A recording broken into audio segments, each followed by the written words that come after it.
welcome to today's vlog. I hope you guys are having a wonderful morning, afternoon, evening, whatever time you're watching this. And let's go ahead and get today's vlog started. Buy food from a black-owned restaurant. Right. No one did it, so we're doing it right now. Are you not po' boy with some mac and cheese.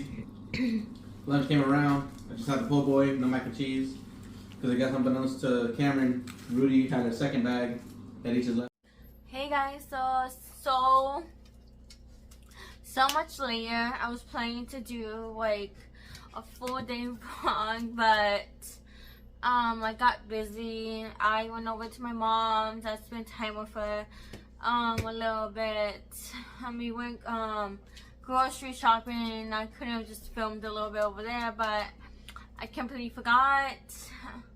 I'm so just not used to vlogging anymore, so I'm trying to get a habit of vlogging for you guys. So as you guys could see in the title, in this vlog, I'm gonna be cleaning out this fridge. Tomorrow is like first day of March, and I gotta clean out the fridge and see what we have, what we don't have, and yeah, I'm gonna go ahead and get started with that.